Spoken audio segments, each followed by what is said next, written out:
السلام علیکم عزیز طلبہ، امید ہے خیریت سے ہوں گے۔ آج کی اس ویڈیو میں ہم آپ کو جماعت نحوم کی اردو کا گیس پیپر اور اس کا جو سلوشن ہے وہ آپ کے ساتھ شیئر کریں گے۔ تو سب سے پہلے آئیے سوال نمبر 1 کو دیکھتے ہیں۔ سوال نمبر 1 کثیر الانتخابی سوال ہے، بہت ہی اہم ہے، 15 نمبر ہیں، تو اس کو سوچ سمجھ کر حل کرنا ہوتا ہے ببل شیٹ میں۔ تو آئیے دیکھتے ہیں سوال نمبر 1 کثیر الانتخابی سوالات۔ اردو کے پہلے سوانح نگار اور تنقید نگار ہیں سر سید احمد خان، مولانا محمد حسین آزاد، ڈپٹی نذیر احمد، مولانا الطاف حسین حالی۔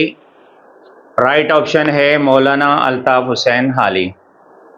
نمبر 2 لوک کہانی سیانہ بادشاہ کی مترجم ہیں مولوی اسماعیل میرٹھی، امیر مینائی، سر سید احمد خان، ڈاکٹر سعدیہ نسیم آرا سرتاج۔ رائٹ آپشن ہے ڈاکٹر سعدیہ نسیم آرا سرتاج۔ نمبر 3 ڈپٹی نذیر احمد کے ناولوں کی کل تعداد ہے 7، 9، 10، 12۔ رائٹ آپشن ہے 7۔ نمبر 4 ڈرامہ شہید میں شاداں اور فاطمہ کی عمر ہے 30 سال، 40 سال، 50 سال، 60 سال۔ رائٹ آپشن ہے 40 سال۔ نمبر 5 اردو کا پہلا فلسفی شاعر، انہیں کہا جاتا ہے جگر مراد آبادی، حسرت موہانی، خواجہ حیدر علی آتش، مرزا غالب۔ رائٹ آپشن ہے مرزا غالب۔ چھٹا ہے میر تقی میر کے کل دیوان ہیں 4، 5، 6، 7۔ رائٹ آپشن ہے 6۔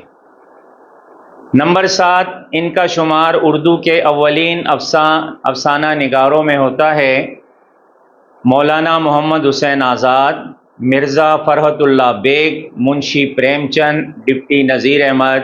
رائٹ آپشن ہے منشی پریم چند۔ نمبر 8 جبیں سجدہ کرتے ہی کرتے گئی، اس شعر کا دوسرا مصرع ہے سو اس عہد کو اب وفا کر چلے، ہمیں آپ سے بھی جدا کر چلے، حق بندگی ہم ادا کر چلے، میاں خوش رہو ہم دعا کر چلے۔ اس میں رائٹ آپشن ہے حق بندگی ہم ادا کر چلے۔ نمبر 9 جنگ آزادی اس سن میں لڑی گئی 1857، 1858، 1859، 1860۔ رائٹ آپشن ہے 1857۔ نمبر 10 20ویں صدی کا سب سے بڑا شاعر، ان کو کہا جاتا ہے مرزا غالب، میر تقی میر، علامہ اقبال، جگر مراد آبادی۔ رائٹ آپشن ہے علامہ محمد اقبال۔ 11واں بچوں کے شاعر کی حیثیت سے مشہور ہیں مولانا ظفر علی خان، ابو الاثر حفیظ جالندھری، امیر مینائی، مولوی اسماعیل میرٹھی۔ رائٹ آپشن ہے مولوی محمد اسماعیل میرٹھی۔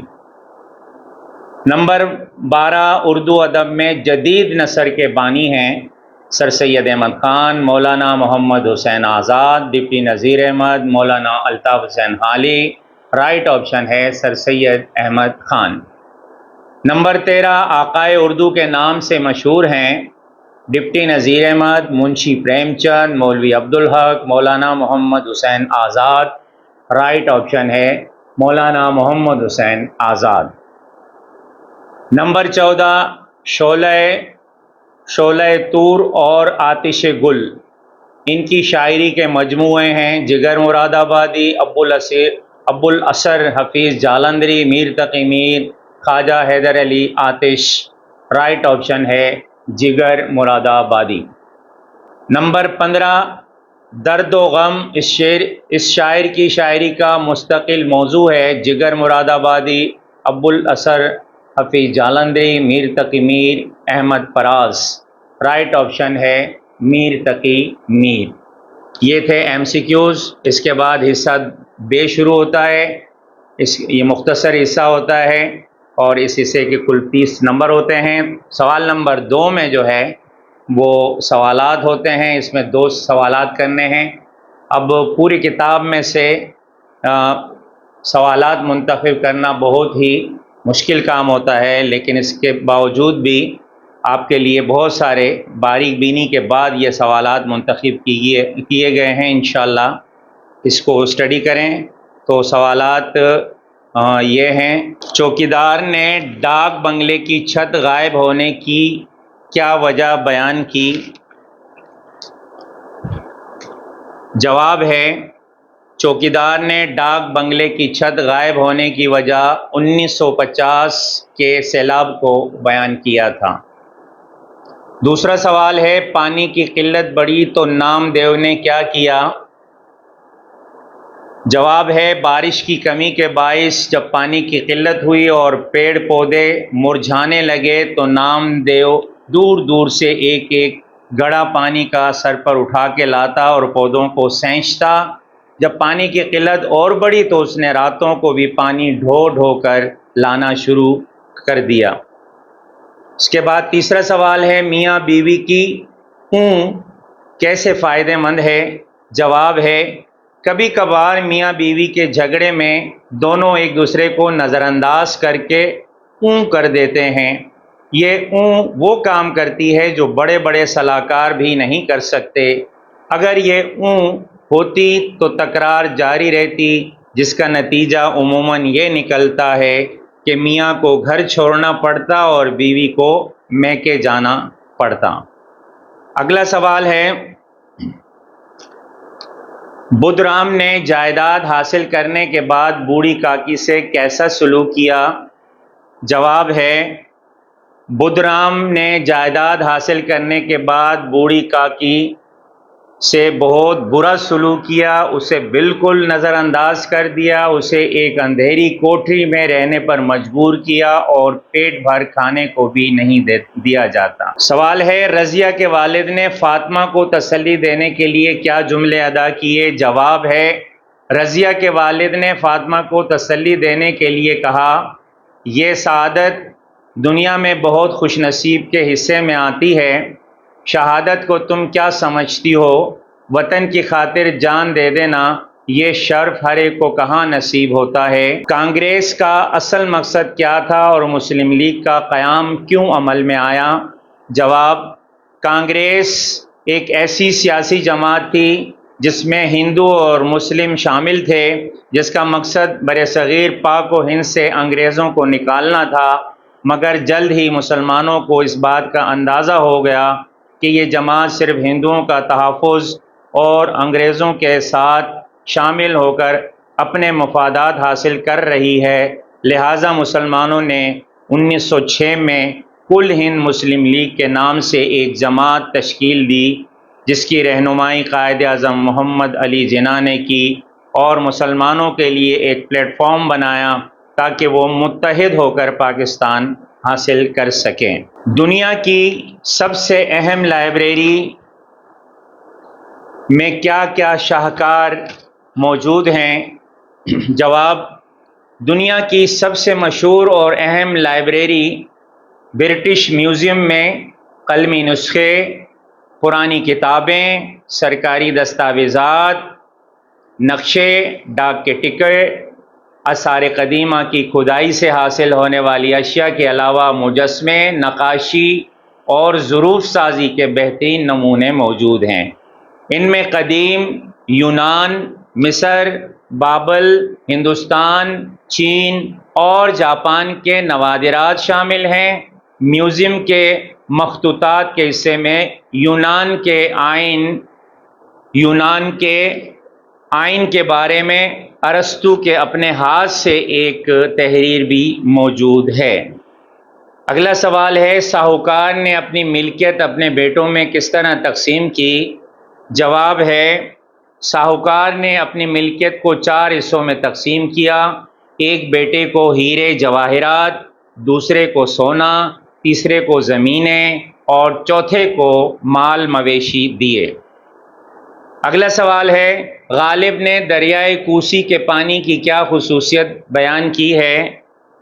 جواب ہے، غالب دریائے کوسی کے پانی کی خاصیت بیان کرتے ہوئے کہتے ہیں کہ بے شک چشمہ آب حیات کی کوئی شاخ اس میں ملی ہوئی ہے، کہتے ہیں اگر ایسا ہی ہے تو آب حیات تو صرف عمر بڑھاتا ہے، لیکن اتنا میٹھا نہیں ہوگا جتنا دریائے کوسی۔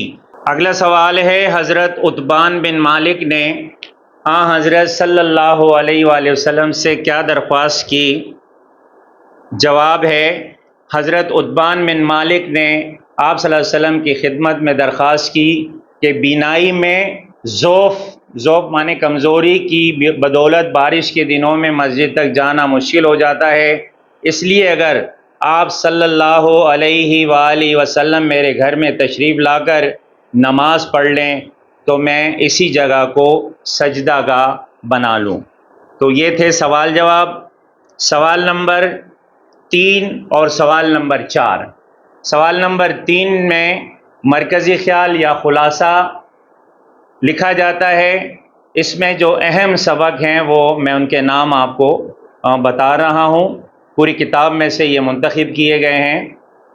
نمبر 1 شہید، نمبر 2 بوڑھی کاکی، نمبر 3 نام دیو مالی، نمبر 4 امید کی خوشی، نمبر 5 سیانہ بادشاہ، نمبر 6 ڈسٹرکٹ بورڈ کی ڈسپینسری، نمبر 7 اصغری نے لڑکیوں کا مکتب بٹھایا۔ یہ سوال نمبر 3 ہے، اہم اسباق ہیں جن میں سے مرکزی خیال یا خلاصہ آپ نے تحریر کرنا ہے۔ اس کے بعد سوال نمبر 4 ہے حصہ نظم میں سے، اس میں سے بھی آپ کو مرکزی خیال یا خلاصہ تحریر کرنا ہے۔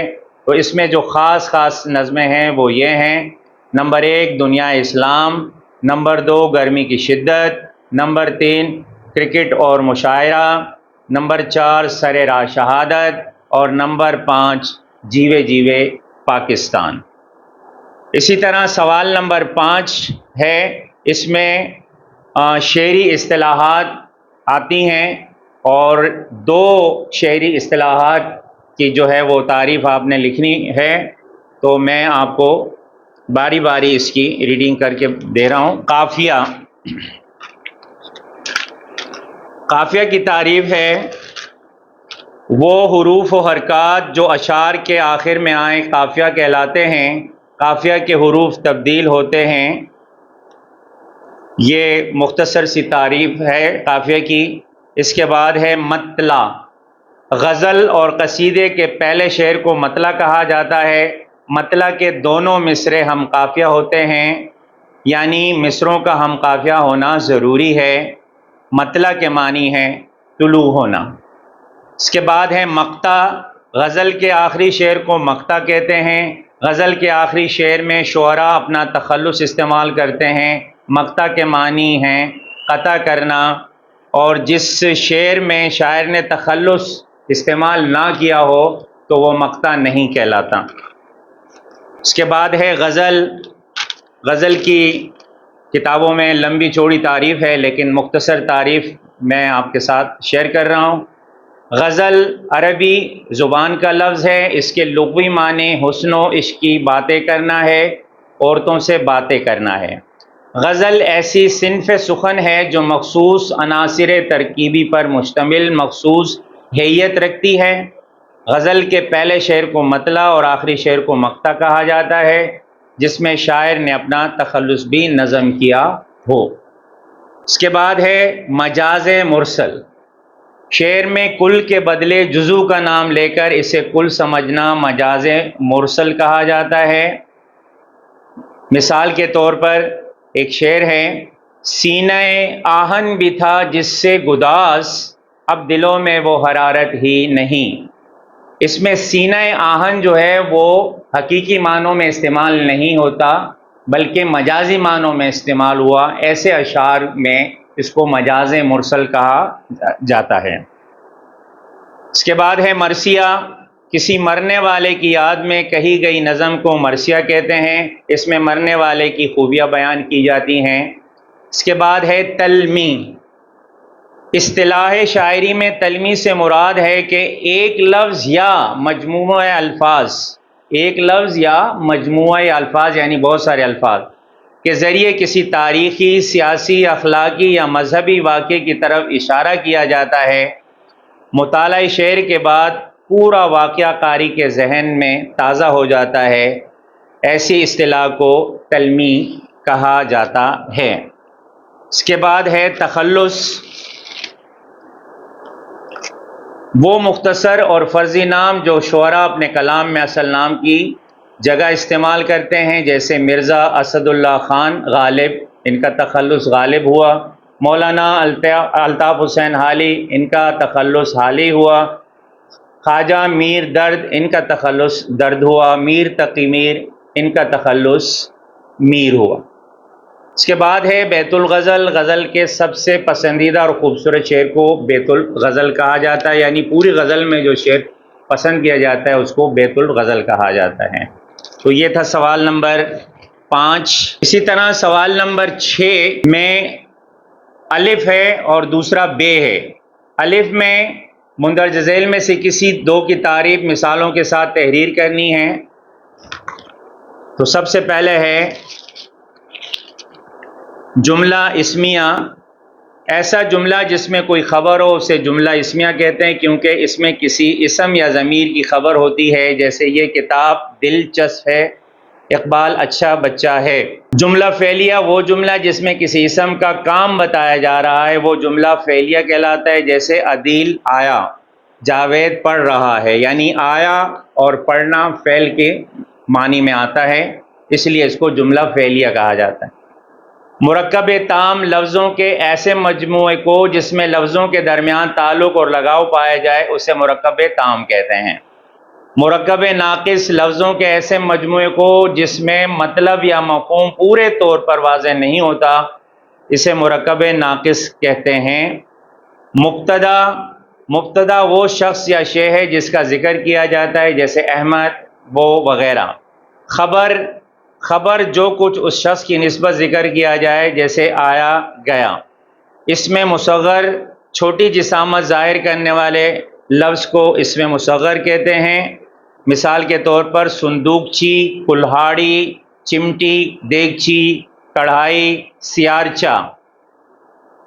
اس کے مقابل میں ہے اس میں مکبر، بڑی جسامت ظاہر کرنے والے لفظ کو اس میں مکبر کہتے ہیں، جیسے صندوق، کلہاڑا، چمٹا، دیگ، کڑا، سیارہ۔ تو یہ تھا سوال نمبر 6۔ اب اس کا بے جو ہے وہ میں آپ کو بورڈ پہ حل کر کے دکھاؤں گا۔ سوال نمبر 6 کا بے جز ہے، اس کے بھی 4 نمبر ہیں اور الف کے بھی 4 نمبر ہے، تو اس سے اندازہ لگائیں کہ یہ سوال بڑا اہم ہے۔ 8 نمبر آپ کو مل سکتے ہیں اگر آپ احتیاط سے یہ حل کریں۔ تو اس میں جو مختلف اسباق سے اہم محاورات اور جملے چنے گئے ہیں وہ میں چاہتا ہوں آپ کے ساتھ شیئر کروں، میں نے بورڈ پہ لکھ دیے ہیں۔ نمبر 1، خوش الحان۔ ہمارے محلے کی مسجد کے قاری صاحب نہایت خوش الحان ہیں، یعنی اچھی آواز والے۔ آتش محبت، بچے کو بیماری میں روتا دیکھ کر ماں کی آتش محبت اور بھڑک اٹھی۔ کٹھن گھڑی، دوست وہی ہوتا ہے جو ہر کٹھن گھڑی میں ساتھ دے۔ ناک کٹوانا، نام بیچنا، سبز باغ دکھانا، یہ ناک کا مطلب ہے، یہ محاورے ہیں۔ ناک کٹوانا، ارشد کے والد نے کہا تم نے میٹرک میں فیل ہو کر میری ناک مت کٹوانا، یعنی تم میٹرک میں فیل ہو کر میری ناک مت کٹوا دینا۔ نام بیچنا، چوری چکاری کر کے کیا تم اپنے خاندان کا نام بیچنا چاہتے ہو؟ سبز باغ دکھانا، فراڈ لوگ سبز باغ دکھا کر لوگوں سے پیسہ بٹورتے ہیں۔ جمع غفیر، گلی کے نکڑ پر جمع غفیر دیکھ کر میں پریشان ہو گیا۔ دور افتادہ، پاکستان کے دور افتادہ علاقوں میں آج بھی پینے کے صاف پانی کا مسئلہ ہے۔ خوشنودی، ہمیں ہر کام اللہ تعالیٰ کی خوشنودی کے لیے کرنا چاہیے۔ حکمت، ہر آزمائش میں اللہ تعالیٰ کی کوئی نہ کوئی حکمت پوشیدہ ہے۔ عبث، محمود کو سمجھانا عبث ہے، وہ کوئی بات نہیں مانے گا۔ ہرکارہ، سرکاری ہرکارہ گھر گھر جا کر ٹیکس کے نوٹس بانٹتا ہے۔ اطراف و جوانب، جشن آزادی کے دن میرے گھر کے اطراف و جوانب سبز پرچم لہراتے ہیں۔ دریغ نہ کرنا، میں اپنے وطن کے لیے جان دینے سے کبھی دریغ نہ کروں گا۔ نالاں زاہد کے والدین اس کی حرکتوں سے نالاں رہتے ہیں۔ قباحت، نصاب سے ہٹ کر کتابیں پڑھنے میں کیا قباحت ہے؟ تو یہ تھا سوال نمبر 6۔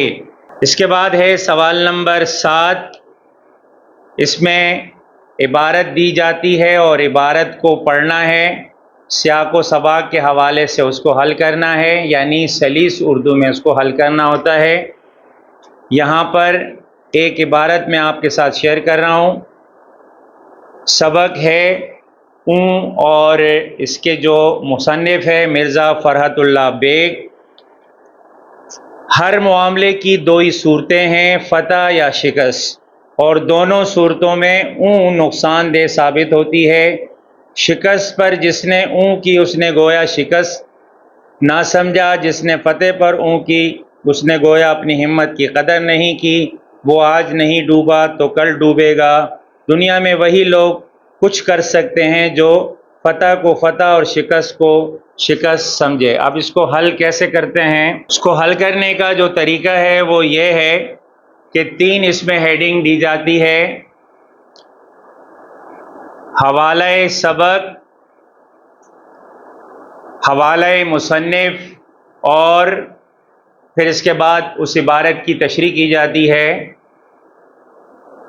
حوالہ سبق درجہ ذیل بالا نثر پارہ نصابی کتاب میں شامل سبق اوں سے منتخب کیا گیا ہے، جس کے مصنف مرزا فرحت اللہ بیگ ہیں، اور حوالہ مصنف کا جو مختصر تعارف ہے، مرزا فرحت اللہ بیگ دانشور انشا پرداز بھی تھے، لیکن ان کی وجہ شہرت مزاح نگاری ہے، یہی ان کا فن ہے، اور اس فن کے اظہار کے لیے شخصیت نگاری ان کا محبوب موضوع ہے۔ وہ ظرافت اور قصہ نگاری کو ملا کر شخصیت نگاری کا خمیر اٹھاتے ہیں، جس سے ان کے شخصی مرقعوں میں ادبی حسن اور فنی عظمت بڑھ جاتی ہے۔ پھر اس کے بعد آپ جو ہے تیسری ہیڈنگ ڈالیں گے، وہ ہے تشریح کی۔ تشریح یہ ہے اس عبارت کی: اپنے مضمون اوں میں مصنف مرزا فرحت اللہ بیگ نے اہم سے اہم بات کو نظر انداز کر دینے والے ہمارے معاشرتی رویے کو موضوع بنایا ہے۔ اس رویے کا اظہار اکثر ہم اوں کر کے کرتے ہیں۔ مضمون کے اس آخری پیرائے میں مصنف کہتے ہیں کہ فتح اور شکست دونوں میں اوں نقصان دہ ہے۔ جس نے شکست پر اوں کی اس نے شکست کو شکست نہیں سمجھا، اور جس نے فتح پر اوں کی انہوں نے اپنی ہمت کی قدر نہیں کی۔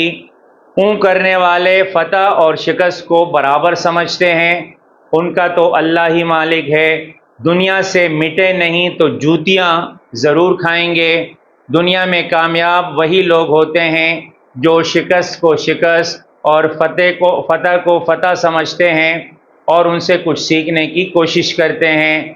لہٰذا مصنف کے خیال میں ہمیں اپنے رویوں پر غور کرنا چاہیے اور صرف اوں کہہ کر نظر انداز کرنے والے رویے کو ترک کرنا چاہیے۔ تو یہ تھا عبارت اور اس کی تشریح۔ اسی کے ساتھ ایک اور آپشن ہوتا ہے، یعنی جملے دیے ہوتے ہیں، اس میں سے بھی 2 جملے حل کرنے ہوتے ہیں، اس میں بھی حوالہ مصنف اور تشریح لکھی جاتی ہے۔ اس میں آپ کو میں اہم جملے بتائے دیتا ہوں، اور اس کے علاوہ کچھ جملے جو ہے وہ بورڈ کی جو انتظامیہ ہے وہ پوری کتاب میں سے ان کی مرضی سے منتخب ہوتے ہیں۔ وہ کسی کتاب میں یا کسی ٹیسٹ پیپر میں آپ کو نہیں ملیں گے، وہ کرنٹ ہوتے ہیں، لیکن جو ممکنہ ہے وہ میں آپ کے ساتھ شیئر کر رہا ہوں۔ استاد کا رتبہ بھی باپ کے برابر ہے، باپ پرورش جسمانی کرتا ہے اور استاد پرورش روحانی۔ رشتہ ناتا ہے، اس سے یہ لیا گیا ہے۔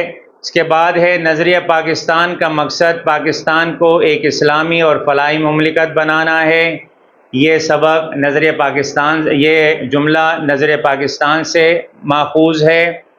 ہمدردی انسان میں اس لیے پیدا کی گئی ہے کہ کارخانہ دنیا کا انتظام درہم برہم نہ ہونے پائے۔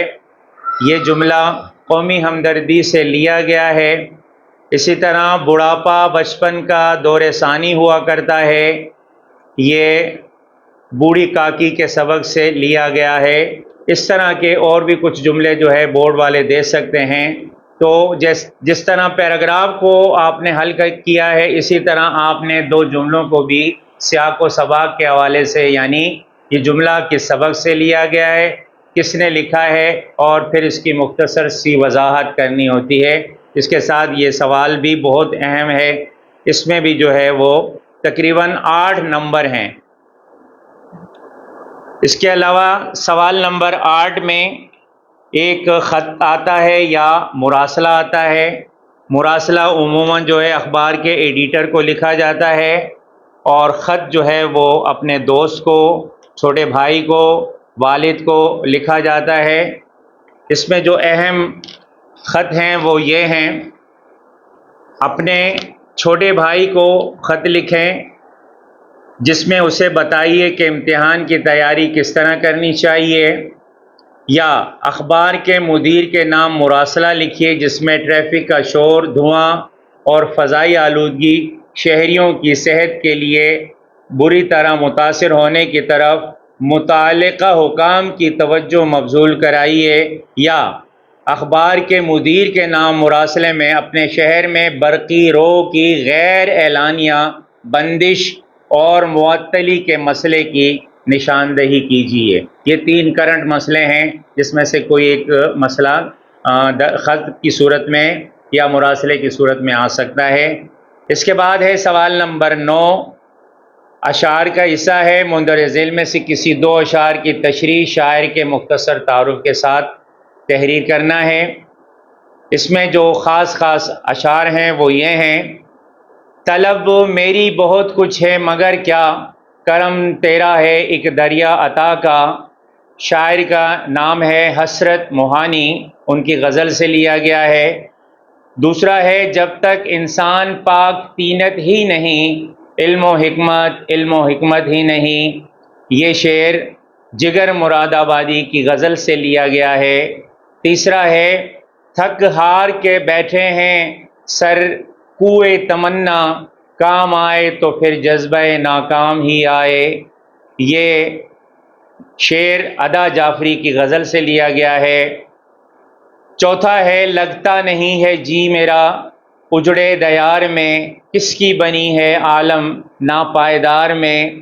یہ مولانا ظفر علی بہادر شاہ ظفر کی غزل سے لیا گیا ہے۔ اس کے بعد 5واں ہے جلا ہے جسم جہاں دل بھی جل گیا ہوگا، کوریدتے ہو جو اب راکھ تو جستجو کیا ہے۔ یہ شعر مرزا غالب کی غزل سے لیا گیا ہے۔ شعر نمبر 6، زمین چمن گل کھلاتی ہے کیا کیا، بدلتا ہے رنگ آسماں کیسے کیسے۔ یہ حیدر علی آتش کی غزل سے لیا گیا ہے۔ 7واں ہے تصور تیری ذات کا ہے محال، کسے یہ سکت اور کہاں یہ مجال۔ یہ شعر مولوی اسماعیل میٹی کی نظم حمد سے لیا گیا ہے۔ اسی طرح 8واں شعر ہے فقیرانہ آئے صدا کر چلے، میاں خوش رہو ہم دعا کر چلے۔ میر تقی میر کی غزل سے لیا گیا ہے۔ اسی طرح اس میں 2 اشعار کی تشریح کرنی ہے، اور یا پھر کسی ایک بند یا جز کی تشریح کرنی ہوتی ہے۔ یہاں پر 2 اہم جز میں آپ کے ساتھ شیئر کر رہا ہوں۔ خورشید گرم ہو کر نکلا ہے اپنے گھر سے، لیتا ہے مول بادل کر کر تلاش زر سے۔ آئی ہوا بھی لے کر بادل کو ہر نگر سے، آدھے آثار تو اب دشمن کے گھر سے برسے۔ آ یار چل کے دیکھیں برسات کا تماشا۔ یہ مخمس ہے اور نظم ہے برسات کا تماشا، اور شاعر ہے نذیر اکبر آبادی۔ اس کے ساتھ دوسرا جز ہے، بند ہے ربط و ضبط ملت بیضا ہے مشرق کی نجات، ایشیا والے ہیں اس نکتے سے اب تک بے خبر، ایک ہو مسلم حرم کی پاسبانی کے لیے، نیل کے ساحل سے لے کر تا بخاک کے کاشغر۔ یہ علامہ اقبال کی نظم دنیا اسلام سے لیا گیا ہے۔ اس کے بعد سوال نمبر 10 ہے، اور یہ سوال نمبر 10 جو ہے یہ سوال کا آخری سوال، پیپر کا آخری سوال ہوتا ہے۔ اس میں مضامین لکھنے ہوتے ہیں۔ اس میں ہم آپ کو اہم مضامین کے جو ہے وہ عنوان آپ کو بتا رہے ہیں۔ میری پسندیدہ شخصیت، طلباء کی زندگی میں وقت کی اہمیت، میڈیا آزاد نسلیں نو برباد، ایک ہو مسلم حرم کی پاسبانی کے لیے، کتب خانوں کی اہمیت اور افادیت، محنت زندہ قوموں کی ہے عظمت کی پہچان، اگر میں وزیر تعلیم ہوتا یا اگر میں وزیر تعلیم ہوتی۔ اس کے علاوہ بھی اس میں شخصیت یعنی حالات زندگی جو ہے وہ شعراء کا دیا جاتا ہے۔ اس میں بھی 3 نام آپ کے ساتھ شیئر کروں، یعنی 3 بڑے بڑے شعراء، میر تقی میر اور مرزا غالب، ان کی شخصیات پر جو ہے آپ نے یعنی زندگی اور ادبی کارنامے تحریر کرنے ہیں، یا پھر سر سید احمد خان یا ڈپٹی نذیر احمد کی زندگی کے حالات زندگی یا ان کے ادبی کارنامے تحریر کرنے ہیں۔ یہ اس کے مضامین کے ساتھ آپشن ہوتا ہے۔ تو اسی کے ساتھ آپ کا جو اردو کا پیپر ہے وہ اختتام پذیر ہوتا ہے۔